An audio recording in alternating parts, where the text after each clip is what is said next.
జిమ్లో వర్కౌట్ చేస్తూ గుండెపోటుతో చనిపోయాడు వ్యక్తి. ఆసుపత్రికి తరలించేలోపే ప్రాణాలు కోల్పోయాడు. ఈ విషాద సంఘటన పూణేలో జరిగింది. మృతుడు 37 ఏళ్ల మిలింద్ కులకర్ణి. పింప్రి చించువాడలోని ఓ జిమ్లో 6 నెలలుగా రోజు వ్యాయామం చేస్తున్నాడు. ఉదయం కూడా రోజులాగే జిమ్కి వెళ్ళాడు, ఎక్సర్సైజ్ చేశాడు. ఆ తర్వాత వాటర్ బాటిల్ తీసుకుని నీళ్లు తాగేందుకు ప్రయత్నించాడు. ఇంతలోనే కుప్పకూలిపోయాడు. జిమ్లోని వారు అతన్ని గమనించి ఆసుపత్రికి తరలించారు. కానీ ఎప్పటికీ అతను చనిపోయినట్టు వైద్యులు నిర్ధారించారు.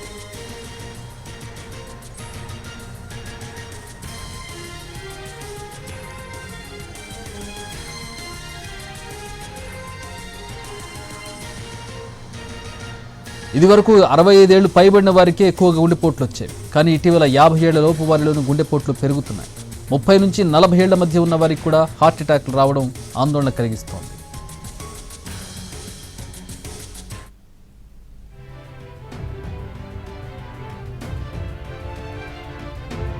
అయితే కేవలం జిమ్ చేయడం ఒకటే కాదు, అనేక కారణాలు దీనికి దోహదం చేస్తూ ఉంటాయి.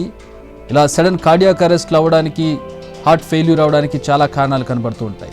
వాళ్ళకి సాధారణంగా ఉన్నటువంటి హార్ట్ ప్రాబ్లమ్ని నెగ్లెక్ట్ చేయడం, దానికి తోడు జిమ్లో అధిక వర్కౌట్ చేయడం, గుండెపై ఎక్కువ భారం పడడంతో కూడా ఇలాంటి ఘటనలు జరుగుతూ ఉంటాయని నిపుణులు చెబుతూ ఉన్నటువంటి పరిస్థితి. హార్ట్ హెల్త్కి సంబంధించి తరచూ టెస్టులు చేయించుకోవడం, డయాగ్నోస్టిక్స్లో టెస్టులు చేయించుకొని తద్వారా వచ్చేటటువంటి రిపోర్ట్ ప్రకారం దానికి సంబంధించిన మందులు వాడడం అనేది తప్పనిసరి అయింది.